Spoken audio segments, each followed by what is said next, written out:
Welcome to the B-Sides and Beers podcast.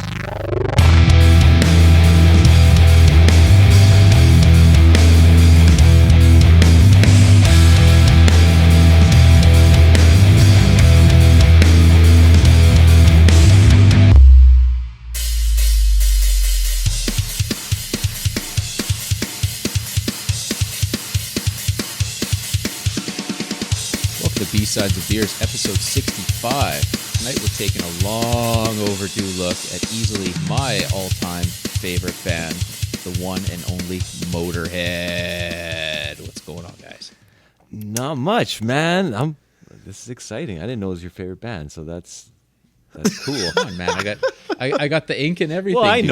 know, but like, come on. I know you were a fan, but I didn't know like the number one of all time. Fucking Is this number one? Number one, dude. Okay. Number one. Well, then this is very long overdue for 65 episodes in. This is perfect timing. Yeah. This is good. Well, and hey, at both those other episodes, hey, they're all up on YouTube now. Thanks, Mike, for putting all of those up there. So you can check these out on YouTube. You can share them on there. You can check them out on Spotify, Apple Music. Share it, comment, keep it going. Keep it going. Subscribe. Yeah, and it's a hot summer day. And what are we drinking today, gentlemen, on this fine July day? Ice cold bevies. Yeah. Who wants to go first? Is it really hot over there? Oh, Man, it's toasty. It's like 30 something now. Yeah. No way. Oh, okay. It's been like that. I thought it was hot where you were too, but it's been hot for like, I don't know, a good week. Really? Yeah, it's been nice. And there's no really end in sight. So, well, I'll jump in there then, I guess. Keeping it kind of semi-local, I found a Mount Begbie offering. Cool. Nice. And this is the Tail Whip Lager with a dude mountain biking, and it Tricks. Yeah, and it is the Skookum Revelstoke Bike and Ski. So they've partnered up to give back to mountain bike trails, and a portion from every can sold will be donated to the Revelstoke Cycling Association to help and maintain local trails. So this is a Munich Helles-Lager is crisp, refreshing, and made with 100% BC ingredients. So doesn't get any more BC than that. 5.2%. And they did not even have this in their system at the liquor store. So this came in as a cream ale because it didn't even show up. So It's got to be free then if they don't got a number for it. Yeah, sorry. So I don't know if I donated or not, but sorry, Darren. There you go. I tried. And then I'm going something totally different with Red Truck beer. This is a Cantina Paloma wheat with natural grapefruit and lime. Oh, yeah. And Nice. I don't know, the Paloma, it's a tequila-based cocktail created in Tequila, Mexico. So, Wait, there's a place in Mexico called Tequila?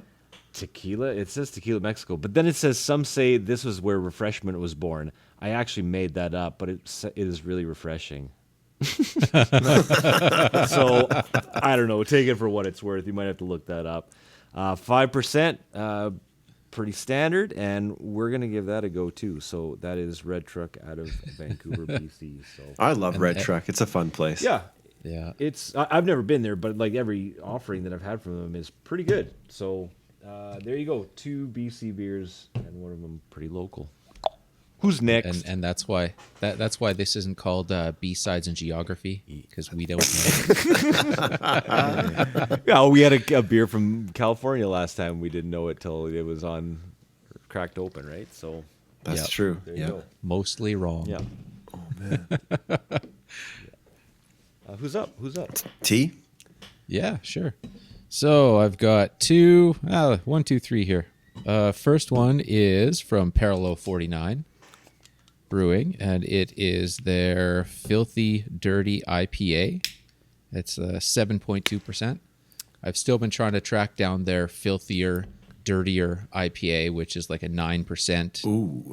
Basically, it's like double the recipe from from what I understand. Oh, I didn't know that. That's awesome. Yeah. Didn't know that existed. Yeah, so I'm gonna have to track that down.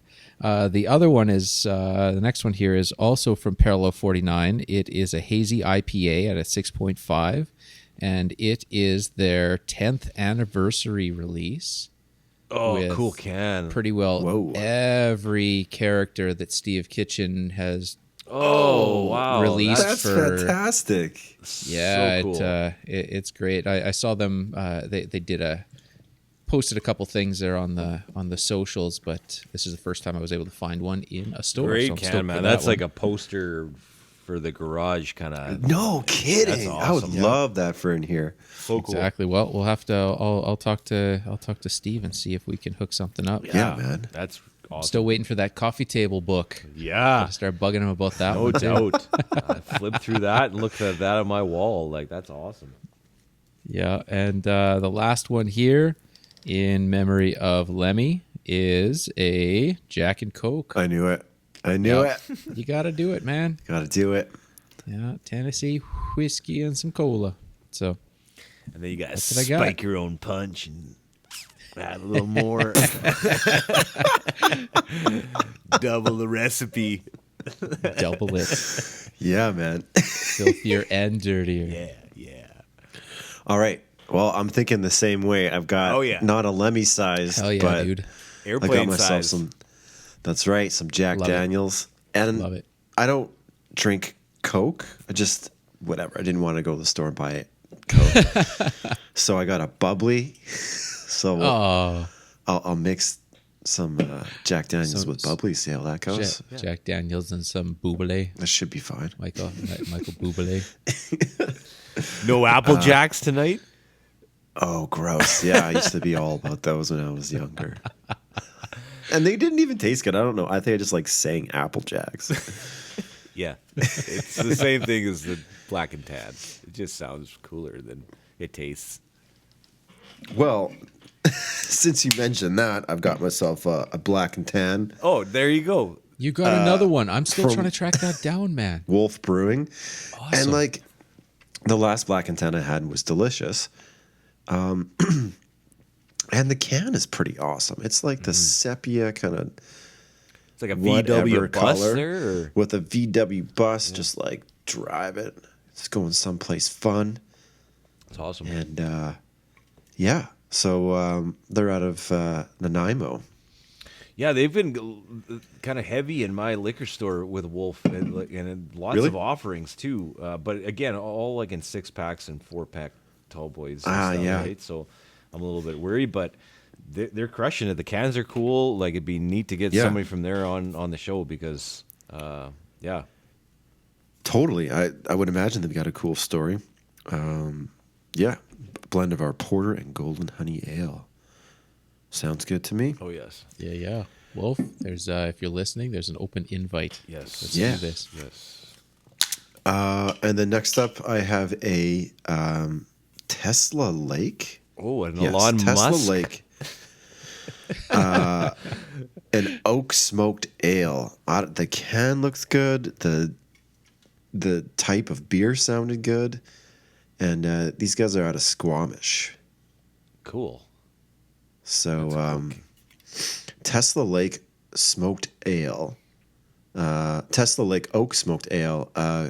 Grodzisky is brewed with 100% German oak smoked wheat malt, hopped with Hallertau Mittelfrüh, and fermented clean with light floral and citrus flavors. Nice job on the pronunciation there. Again, you could have fooled me Yeah, on dude. that one.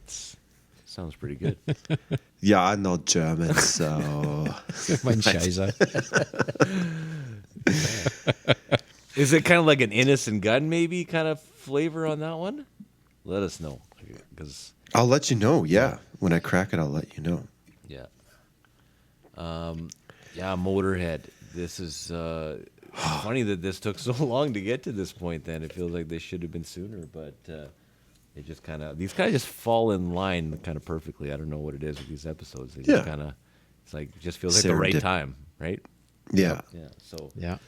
it felt good to come around to Boston's, to Motorhead. Yep. So damn good. So when did you start? Like when was like did you start kind of late on Motorhead, or did your dad listen to it, or how did you get into that?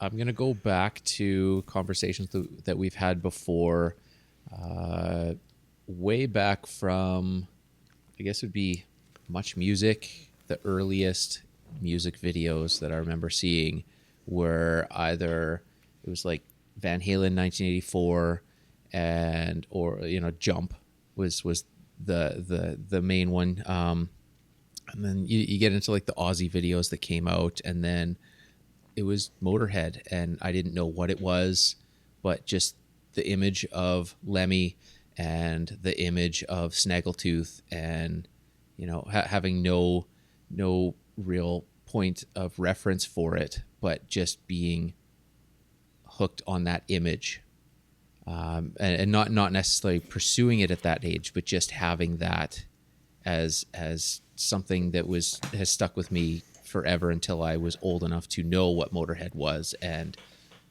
take it through there. So Who do you think it's kind of been forever. Who do you think would win in a wrestling match, Lemmy or God? Lemmy is God. Lemmy is God. Trick question.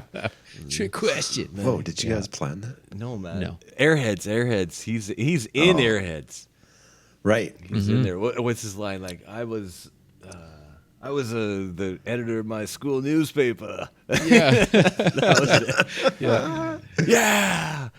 Yeah. The guy before, I played D&D too. Yeah. Yeah. That's so good, man. Yeah. So good.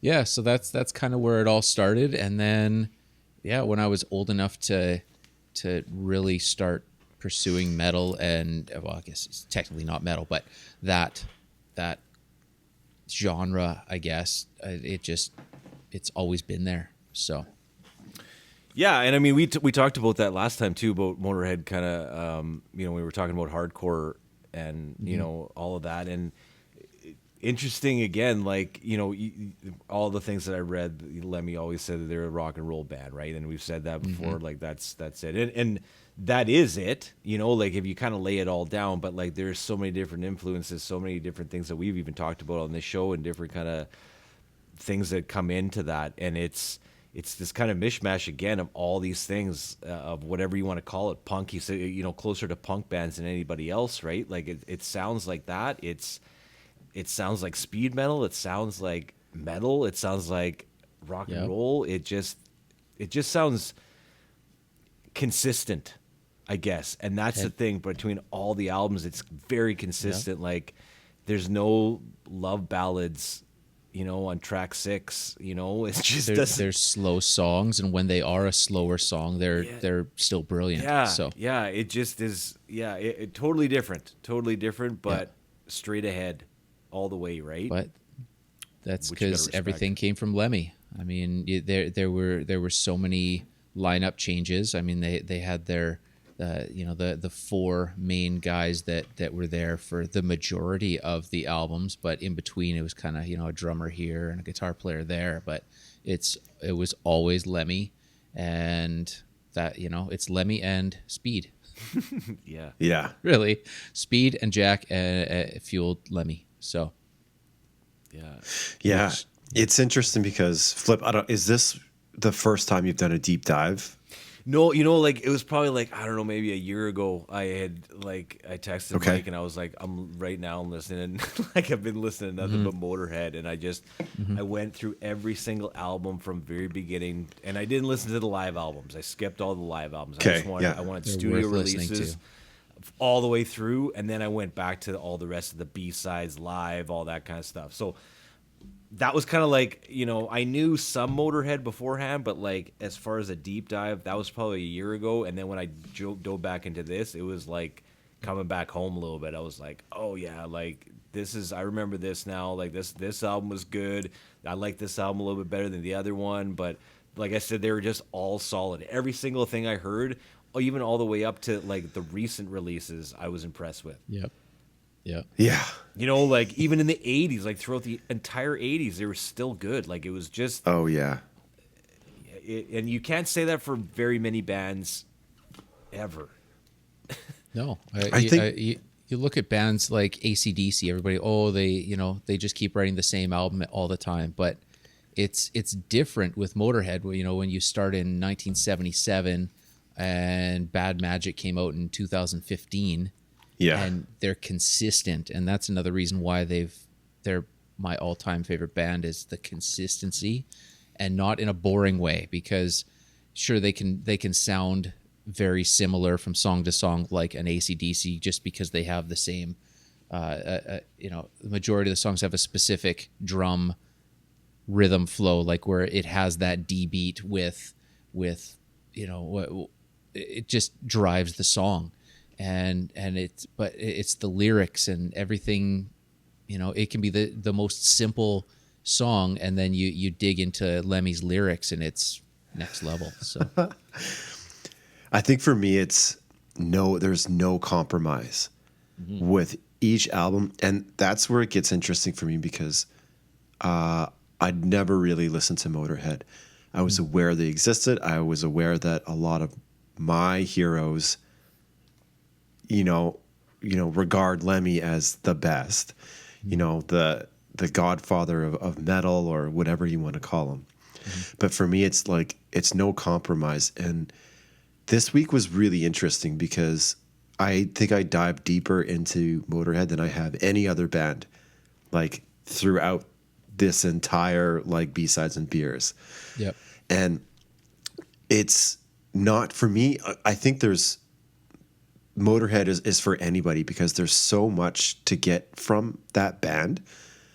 And it's not just, the music is great, but it's even better when you know who Lemmy is and what he stands for, and that he doesn't fucking compromise for anybody.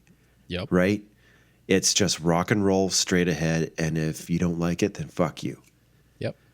And that's what's great. And even when there's kind of some of the songs are, he's got some more kind of rock and rolly songs, and even some kind of silly songs, but it's Lemmy singing them, so it's awesome. Yep. What's the tagline from the movie? What is it? It's 49% motherfucker and 51% son of a bitch. Yeah. So good. Yeah, and a very distinct voice too, right? And I think that's part of it. The raspy voice has always been that trademark throughout all the projects that he's really done. Well, even back to Hawkwind, it sound like that was it was there's nothing made up about what he does. There's no, he sounds exactly the same on that than he does on Motorhead. There's nothing different there, which is awesome, right? It's consistent even under the side projects. Yep. Yeah. I didn't even know he did that. That's swing side project. The rockabilly band. Headcat. Yeah. Oh, interesting. So with the Stray Cats drummer, and I listened to that, and I mean, it is what it is, but it sounds like Lemmy. Yeah. It's pure rockabilly, and Lemmy was that as well. Yeah. When you go to a time where Lemmy is what was he talking to? Henry Rollins, and he was saying, I remember a time, I remember before there was rock and roll. It didn't exist, where all you had was your parents' records, and they were whatever they were, and then Little Richard and the Beatles and Elvis. They hit the scene, and it's like, okay, this has changed everything. So just to imagine a time without rock and roll. And then it's interesting how someone like Lemmy takes that and then transforms it, transcends it into something that is a completely new genre that will lead the way for amazing music for the next how many decades, right? Yep. It's really mind-blowing when you think about that. And I think it's the timing of it too. Again, right? We've talked about the timing of so many different, when this genre or different music comes out in 1977. Again, nobody's doing anything that's like this, right? Nope. So it comes kind of out of left field, and it just takes hold, and it keeps going all the way to the end, right? So Here's a random fact that I found, and maybe you guys knew this, but the same guy that did the artwork for the Snaggletooth and the War Pig there, he was the same guy that did the Swan Song logo for Zeppelin. Yeah, it looks. It's always looked like the similar art style. And when I thought about it, I was like, okay, that makes sense. But I didn't know that. But Joe Patagno is his name, was the artist. But he did a bunch of other stuff for a bunch of other bands too. But that was kind of his two major claims to fame. The bastard, the little bastard. Yep. Yeah. So good. And and that thing had a swastika on the front cover of the first album on the helmet. Yeah. And they took it off too before it went to print or whatever because of obvious reasons. Well, there's always been the Iron Cross on there, so.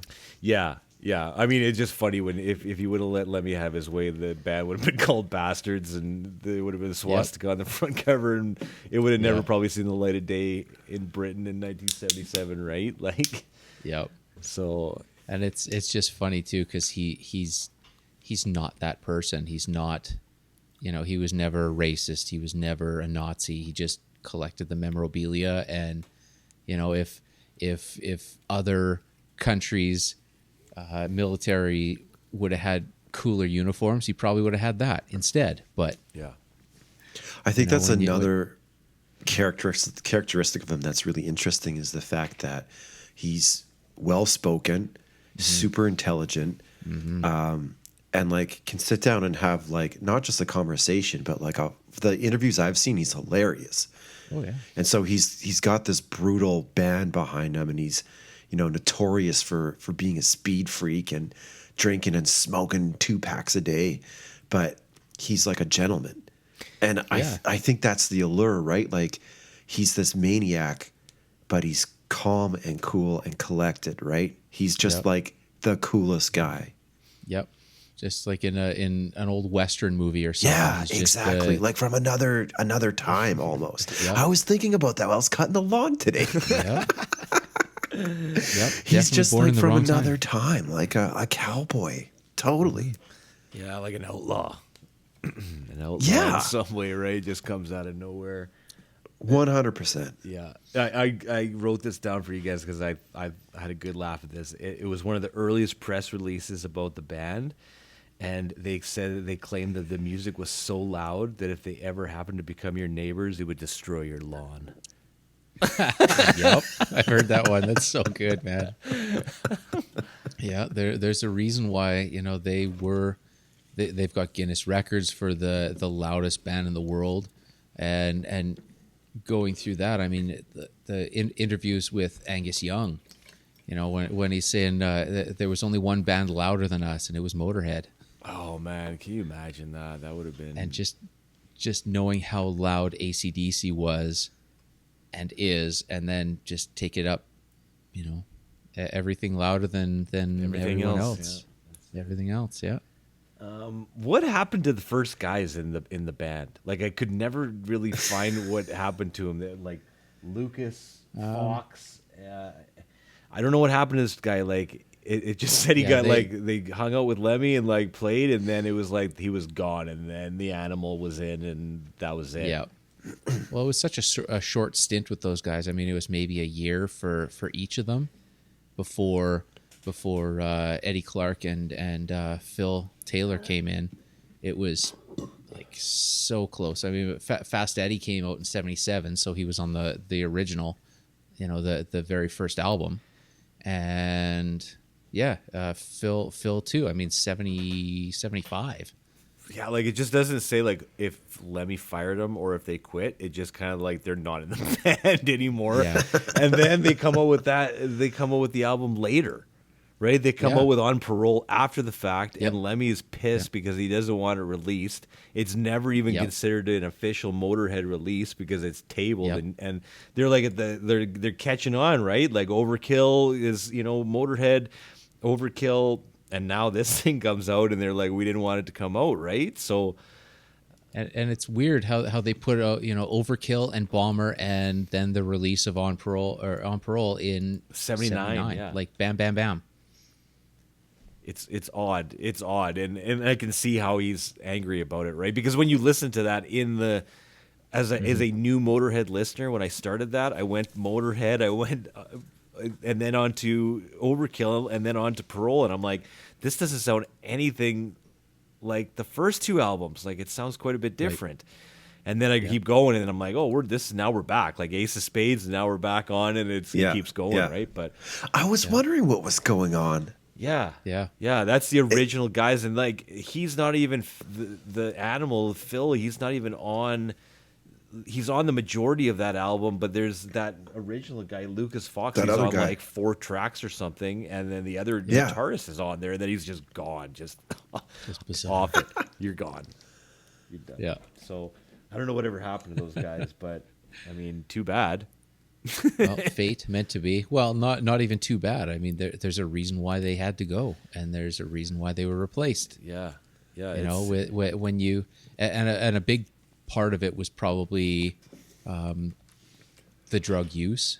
You know, that's another reason why Lemmy was kicked out of Hawkwind, because you know he was speed all the time, and the other guys were downers. So just a different high, and you can't get along with them. So it's just like, okay, you're out. So then when he starts Motorhead, you've got Fast Eddie and you've got Phil in there, and they're all on the same. They're all down with speed, and that's all they do. So it's cohesive. Yeah, you're all on the same page. It was a good look too. They were a very good complementing look to Lemmy, right? Like, they didn't really distract from Lenny, but at the same time they were so cool to watch. Like, I kind of this time I went to like just their music videos and some live stuff that was more than anything, because I felt like I had put enough time into the albums. So that was fun to watch, like just over the years too, right? Yeah. But some of the music, Phil Taylor scares me. That guy must have been like he was awesome, man. Yeah, he's hilarious, dude. When going back, just watching a lot of their old interviews, and he's just so off the charts rocker. with but it's hilarious. It's all hilarious, and you can tell how it's cool watching him and Lemmy play on each other, and back and forth, like they're doing comedy bits kind of thing. Yeah, I bet. And that guy is so the Ace of Spades video. I remember him on the drums, and just thinking like, this is such a cartoon. Like, even as a young kid looking at it, it had this like, almost like a comic book type of vibe to it. Kind of always felt like it reminded me of a Kiss video. Felt like Kiss should have been okay, like that soft kind of camera, and like the Vaseline rubbed around the edges. Like that one. It was kind of I always thought that, but obviously a completely different band. But that's the thing, like, so you had like bands like Kiss, and like they had the makeup and everything. It was a bit contrived, but like then Motorhead, and you're like, whoa, these dudes just like did something bad before this video. Like, like that Phil Taylor looks like he just murdered someone and then hopped on the kid and like walk in there with your bullet belts and your that no one else had, and just this long list of things that no one else ever did. Totally. It's just all the way down to like Lemmy's mic placement. Like, just what? Okay, sure, that's awesome. No one else can sing straight up in the air like that. Singing straight up in the air like a fucking like Wolverine. I don't know. Awesome. Anyway, totally awesome. Just so good. And what was that video too? The one that I saw, like the one where he's on the motorbike, like crashing through walls and like. What is that one? I forget. I should have. Like. Living to Die or something like that. I forget what it's called. Anyways, it's just another one of those videos. It was like banned from MTV too, because he was like driving off a cliffs in his Harley and killed by death. But I was amazed when I went and looked at all of the projects that he's been a part of. over the years. And I was just like, I couldn't believe I had to go back. I was like, he was in that, like he was in this and so many things, and, soundtracks and acting and, all these different guest appearances, and just so much, just even beyond Motorhead, that he's done. Yeah. And that he did. It just feels underrated almost. But there was he's in a Danko Jones video, which I went back and looked at. Really? Yeah, 2010, Full of Regret, and Elijah Wood and Selma Blair are in this video too. Now, I did not watch the whole video. I watched the part for Lemmy, and he's like in the car for a couple seconds, and it's cool. But as a Danko Jones, like old Danko Jones fan, you will appreciate the first like 40 seconds of that music video because it just lays out all of like the names that like he has given himself, like Danko Jones. You'll just have to watch it, but it's a good, it's a good cameo by Lemmy right off the bat. But I didn't know he was in that 2010. That's super fitting because I mean, you look at Danko and it's Motorhead. Oh yeah, it's just pretty much Motorhead with, That's true. with That's a true. little different, swag to it, but it's straight ahead Motorhead. Oh yeah, it's still got like the sexual side of it too, right? But the drums, the guitar riffs, the driving force of it is Totally. Yeah. yeah, it's very similar to that. Yeah. And I was listening to. Oh, sorry. Go ahead, man. I was just gonna. I was just gonna say, like, going along the line of side projects, like, I totally forgot about Probot. Oh man, yeah. And Dave Grohl before Foo Fighters. Yeah. And Lemmy is on one of the tracks, like, completely. Yeah. Anyway, it was good to go back to some old Probot. Yeah. Well, That's a great album too. I don't know. I read that in multiple locations that he said that he made more money off the royalties off of No More Tears than any Motorhead album he ever did. Yep. It was so big. That's crazy. Yeah. I mean, when you have a platinum or diamond album for songwriting credits, when he writes for Ozzy and he writes for Joan Jett and he writes for Lita Ford, and there's how many millions just go into that, and then it's paying for him to do the rest of the things that he needs to do. It's fantastic. Yeah. Oh, hey, great! It just is a crazy stat because I was like, you came up with 75,000 albums, and like these 4 tracks are the ones that have been paying for your habits. He sort of like explained this in an interview, and like he wasn't being completely like direct, but anyway, so he was talking about how people like to know the cool band. People like to be in the know because then they get to select people to tell them about the cool band. So I think what he was talking about was the fact that like a lot of people, who were cool, let's just say like musicians that, I probably, respect, listen to, they probably knew who Motorhead was, but people didn't want to tell too many other people about it. It was something which you wanted to keep exclusive, and like, it's sort of like the private stash, right? You only let other cool people know about Motorhead. You're only cool if you know who Motorhead is. Right. And it seems to me like maybe that's why they never, they really didn't find a lot of traction in the UK, and he moved to LA, and LA was such a great spot for him. I mean, when completely, when you look at the influence on generations, they didn't sell a lot of albums in America, but they, especially California, the influence he had on thrash and punk bands down there, on the kids of that time that took what they were doing and made speed metal and thrash metal, and like we talked about before, there would be no thrash metal without Motorhead. Yeah. So no Metallica, nothing, no Slayer, no Anthrax, Megadeth.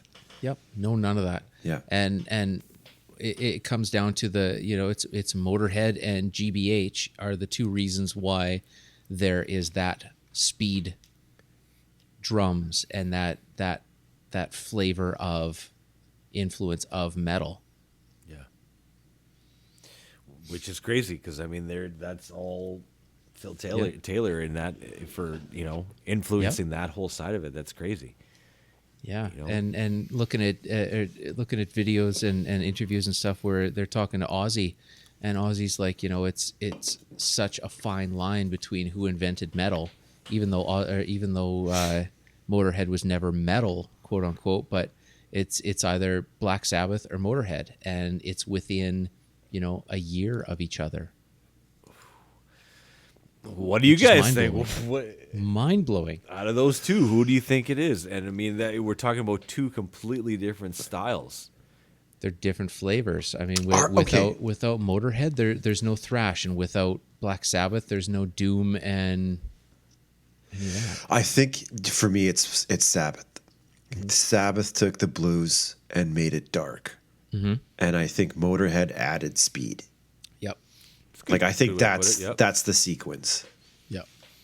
Yeah, that's good. I can and who knows? That. I mean, Motorhead may have been on that trajectory anyway. I mean, if like Ozzy did join, or if Tony Iommi didn't join, I think Motorhead probably would have ended up there. Maybe not exactly like to what we're hearing today, but I think they would have in some capacity for sure. Well, but Black Sabbath was the creation of metal, and if Black Sabbath wasn't around, Motorhead has always been, like we said, rock and roll. It's fast party rock and roll, right? Speed fueled rock and roll. They never said metal ever. So Black Sabbath is metal. Motorhead is really fast. They've influenced metal, but yeah. Yeah, it really is. It's totally different that way. But yeah, I can see that too. That makes sense. That makes sense. Here's a random fact that I found. Random fact. He has ashes put into bullets and sent to certain people by his request. Yep. And it was like the most random people ever, man. Yep. It was like the lead singer of Ugly Kid Joe, Rob Halford, and a bunch of other people that I'd never really heard of before. And that's who got a bullet with Lemmy's ashes in it. Yep. His request, man. Amazing. Yeah. I'm like, that's kind of cool. I'm like, maybe I should do that. Here you go. It's just going to show up at your house one day as a bullet. Yeah. Yeah. I'd have no one to send it to. I just give it to my kids. That'd be it. Here's my ashes in a bullet belt for you. Yeah. Interesting. The dude from Ugly Kid Joe. Yeah, I'm not sure whether he did a collaboration with him, but I don't know what other connection he has to him. Like I said, it was like a very random list of 6 people.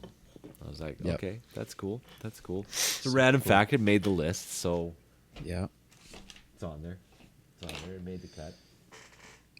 Yeah, it was really wild watching his funeral online too. It was just the stories from the people that inspired him, and you look at Dave Grohl's speech, and it was unreal. So with that giant rig right behind him, like, oh, so cool. Just what a way to go. Yeah. And it's, they always said it's, at the end of the world, if the world were to blow up, it would be cockroaches and Lemmy. And it was just, it throws you for a loop, because you think, he's always been here, and you just kind of think he always would have been, like, forever, eternal. But yeah, and it was kind of funny because it's always like,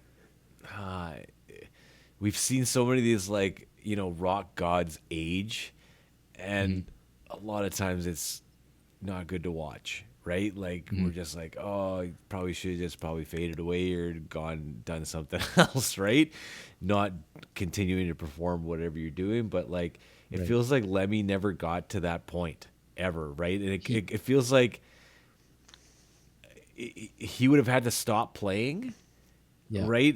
If he was still going, and he kind of went out the way that he needed to go out. It feels like at that time, the guy never thought he was going to make it to 30. So, anything after that was borrowed time for him. So, he made it a long ways past that, considering his lifestyle was not, on doctor's orders. So, I don't know. It feels like he never outstayed his welcome, I guess, where we were like, ooh, that's like rough to watch, Lemmy. It was never that Vince moment. Neil falling off the stage. Yeah, like stuff like that, right? Some Axl Rose Fat and old and moments. falling off the stage, We've seen these guys do this, and we're just like, ooh, you were cooler before, and it just Lemmy never got to that. And it was just, that's another thing that kind of adds to the legacy.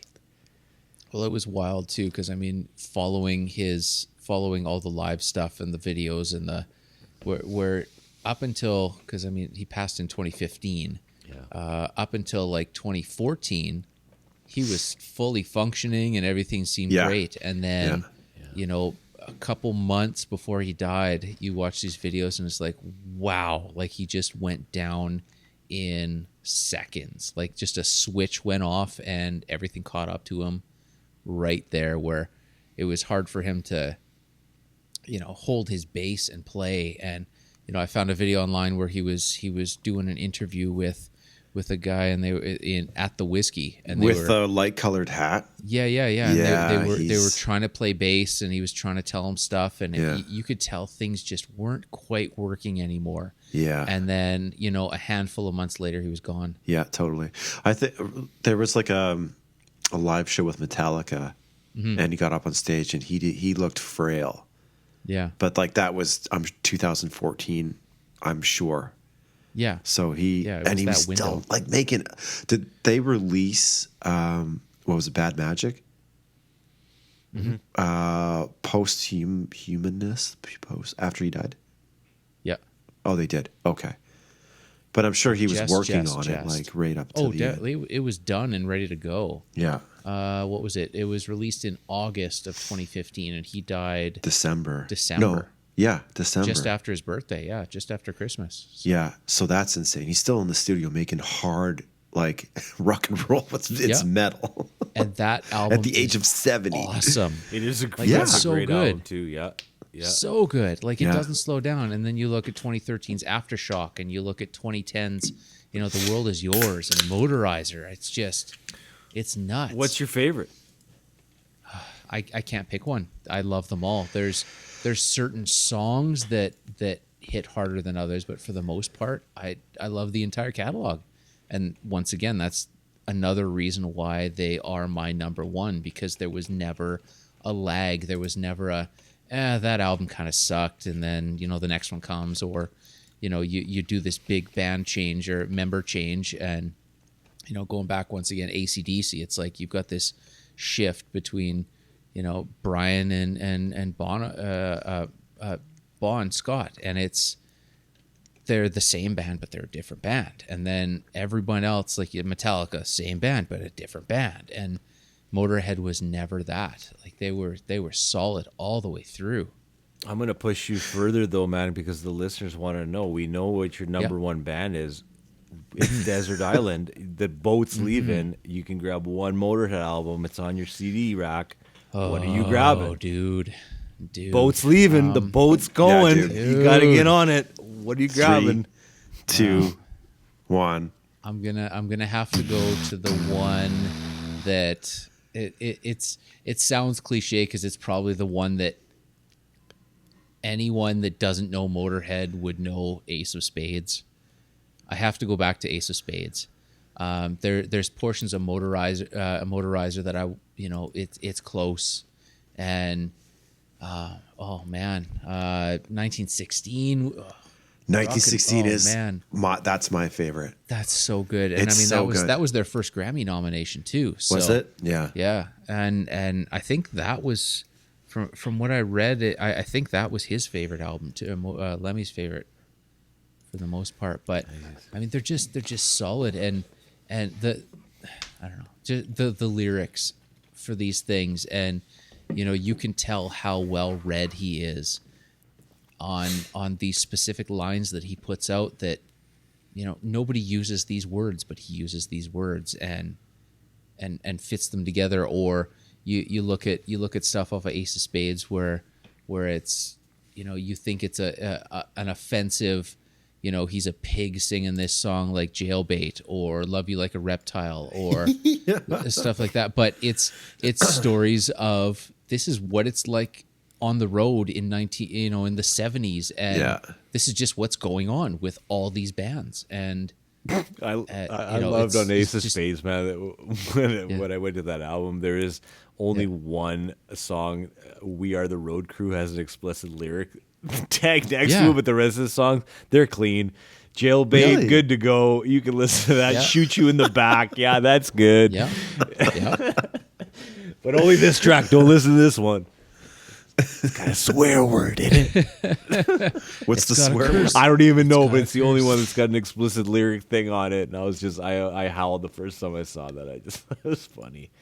And I saw it again. And I was That's like, hilarious. And just to have a song that is dedicated and written completely for the road crew is unreal. Yeah. Nobody does that. Nobody, nobody even thinks of the road crew as, you go to a concert and things just show up on stage and the band plays and they leave.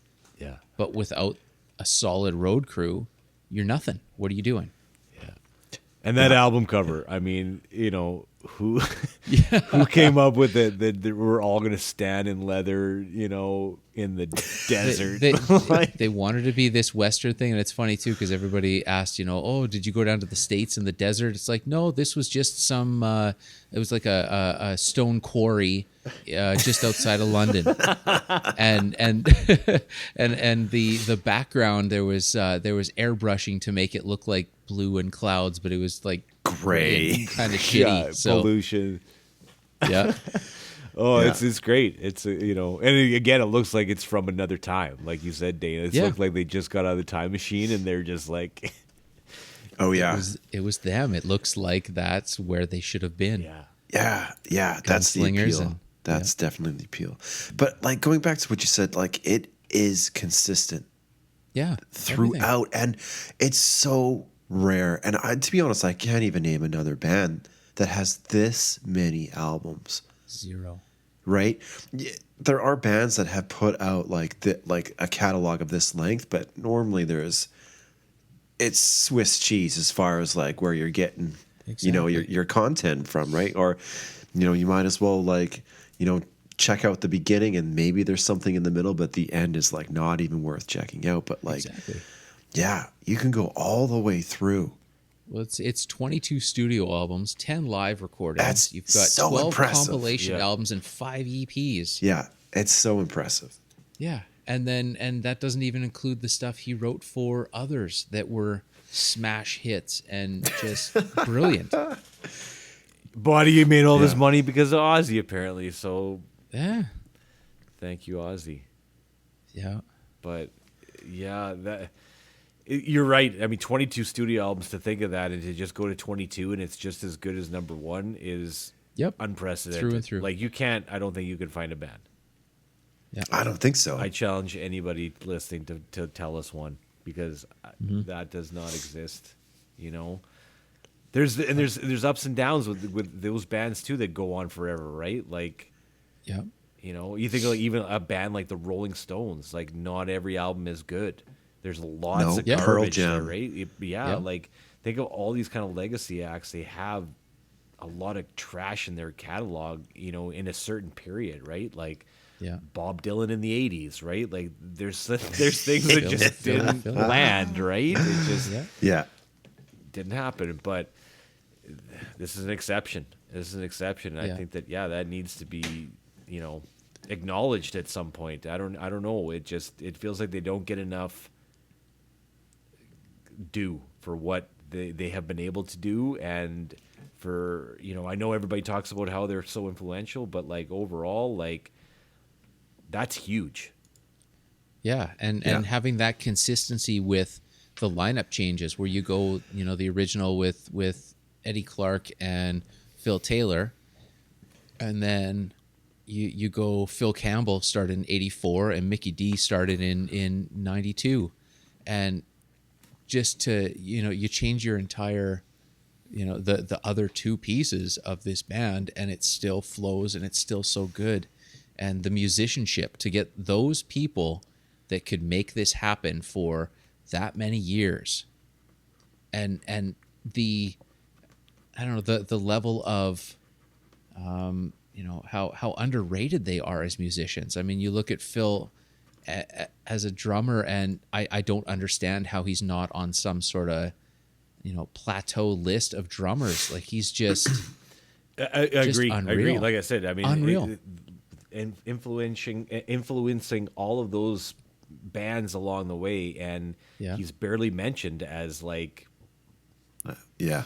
he's And not he's even in the super conversation. technical, man. I mean, when you look at his stripped down playing, and as the albums went on, his kit just got bigger and bigger and bigger and bigger and bigger, and you get to a point where it's like, okay, well, now let's take some drums away, Phil, because you're doing there's too much, too many fills, Phil. Too many fills.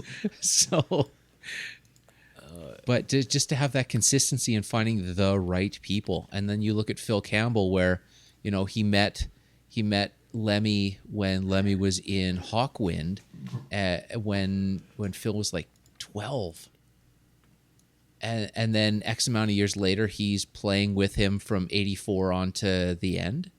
Yeah. That's massive. It's so bizarre. And it's cool because I think by that point when the lineup shifted, it was just it was kind of like it was just Lemmy's band, right? Like, so it didn't really matter who you kind of put in there. Now you can just kind of put some unbelievable studio musicians or whoever you want to put in there, right? Right. It's Lemmy. This is Lemmy, and this is what it is, right? So by that point, it just kind of kept going, and it could just keep going like that and still survive because Lemmy was still surviving. So, Yeah. right? It was so surreal. I mean, the one of the, I hate using bucket list, but one of the bucket list things for me was to go to the Rainbow on Sunset and see, just to experience that for a moment. And it's funny, growing up, I always thought of the Rainbow as the bar, like a rock bar. And when you go in there, it's a restaurant. It's a really nice, cool, chill restaurant. And this is just where the rockers of the 80s and 90s, that's just where they went to hang out. And it's where Lemmy went to hang out because he lived 2 blocks away from it. And just sitting in the restaurant side and seeing the pictures on the walls of the rock stars, and you can kind of feel it in the air that this is an important place. And then you think, okay, well, where's the bar? And the bar is actually outside. Like, it's kind of open air, half sort of roof tented off with this outdoor bar, and it's unreal. And then seeing his, because I went after his death, and they've got that kind of that life-size bronze statue, and that's something else too. So That's awesome. When were you there? this would have been 2016. 2016. Yeah. Wow. I went down to LA to go to the NAMM show.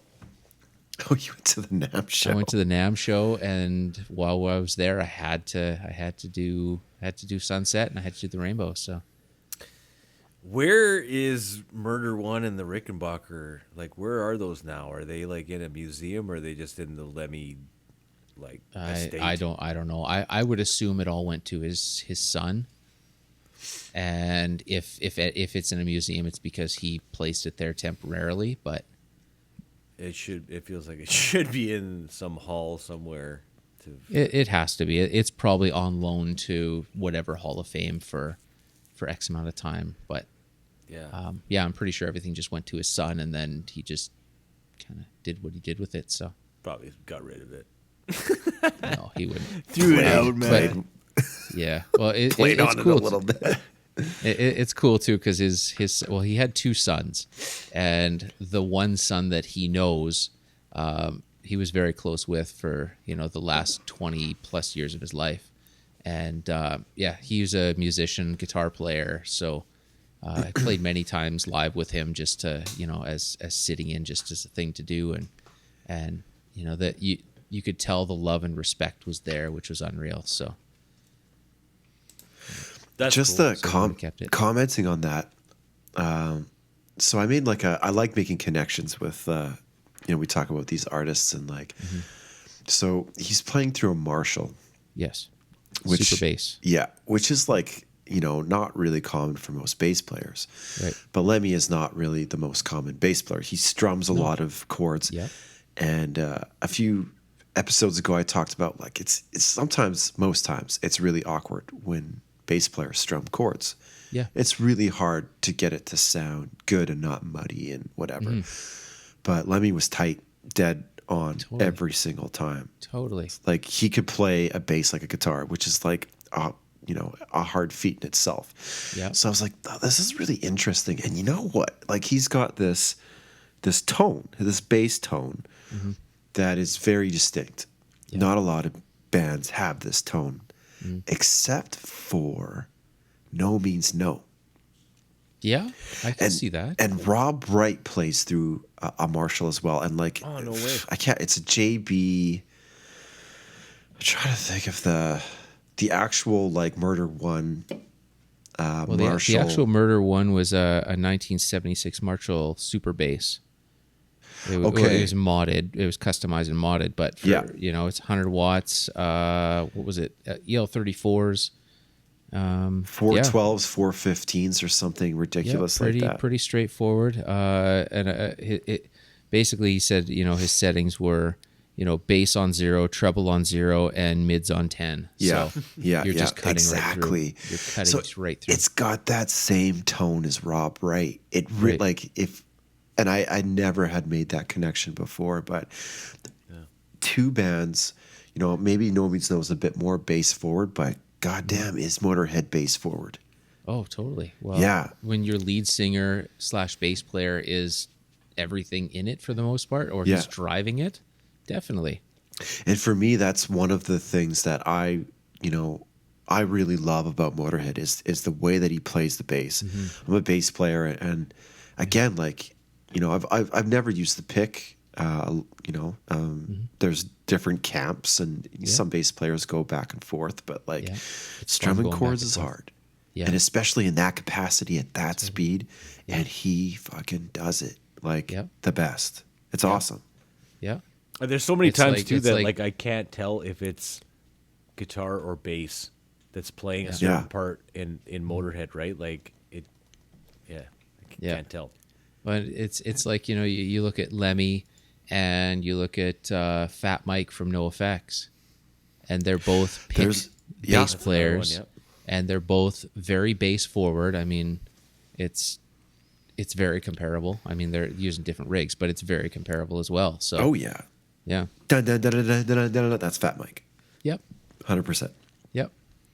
Yeah. So. And even the way he plays, his style, the way he strums, with the way Fat Mike strums his bass is a lot like Lemmy. And, I would bet the farm that he studied Lemmy. Well, he had to. I mean, without Lemmy, you wouldn't have the third wave, second wave of punk. Sure. And on, right? Yeah. And having Motorhead being that big of an influence on an entire one, possibly two generations of California bands.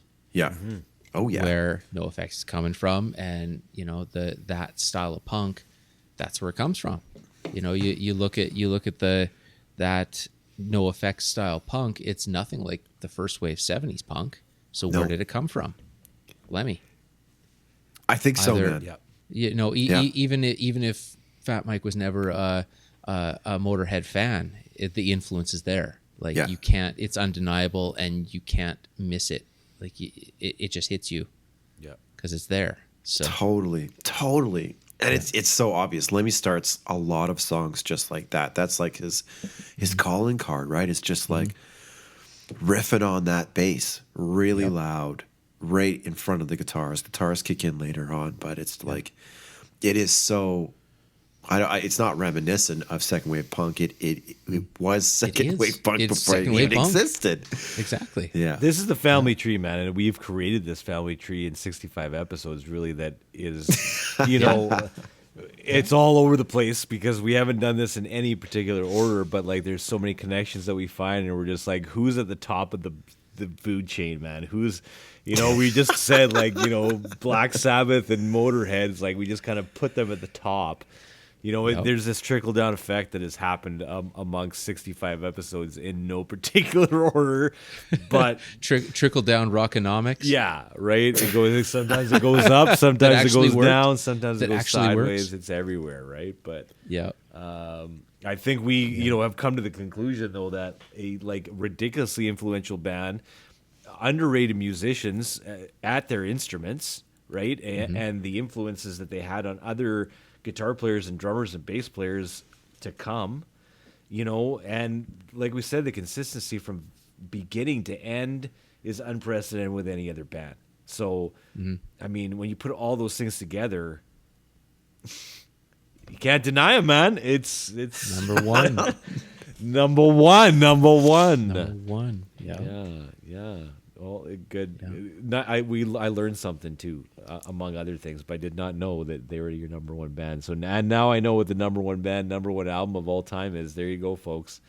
And he's showing us his Motorhead snaggletooth right now, his tattoo. So leave that as your visual image. And cut. All right, we want you guys to subscribe, share, and review this podcast. Keep it going, keep it strong, because we're having a great time entertaining you guys with B-Sides and Beers podcast.